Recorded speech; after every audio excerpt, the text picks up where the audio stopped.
За судбината на СЈО можно е да се одлучува и по председателските избори. Доколку не се најде време по гласањето на уставните измени, неизвестноста со специјалното обвинителство ќе остане до напролет, брифираат извори од владеачкото мнозинство за телевизија 24. Новиот закон предвидува СЈО да ја прошири надлежноста и да гони високи функционери и надвор од така наречените бомби, но и пред клучната фаза на гласање се уште се поставува прашањето како ќе се подели надлежноста на предмети, што ќе гони СЈО, а што обвинителството за организиран криминал.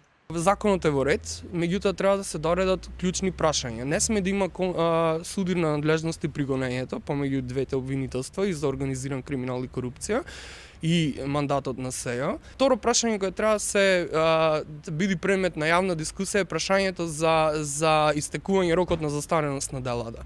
Конкретно, со измените на кривичниот законник многу од делата на СЈО што ги гони моментално ќе застарат. Дали во постапка на жалба, дали во регуларна постапка до 2021 за 3 предмети од СЈО треба делата да застарат. Паралелно со најавите за гласање на законот за специјалното обвинителство, се погласни се и шпекулациите за политичка спогодба околу поддршката на законот во законодавниот дом.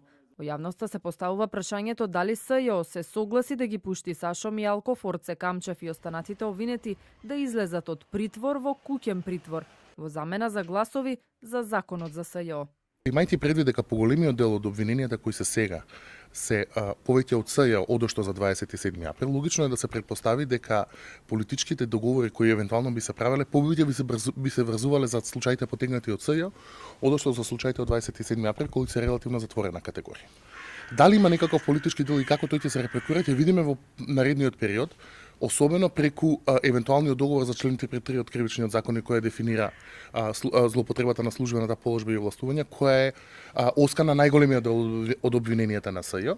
За Арсовски нема дилема дали СЈО ќе стане дел од редовното обвинителство или ќе остане самостојно како уставна категорија, но порачува дека важно е да се најде консензус за продолжување на мандатот и да се гони криминал од висок профил. Токму на оваа тема се разидуваат ставовите на државниот обвинител Љубомир Јовевски и неговата колешка Катица Јанева.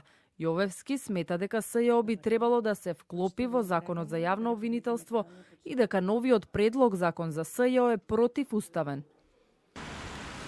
Додека јавноста полемизира што ќе се случи со судбината на специјалното јавно обвинителство, оттаму се повоздржани. Последниот одговор е дека тие немаат забелешки на новиот предлог закон. Експертите отворија дилема и околу одредбите од законот со кои е предвидено постапувањето во сила Јанева да остане шефица уште 5 години и да не се бира нов обвинител. Ставовите на обвинителите се разидуваат и во делот на финансирањето.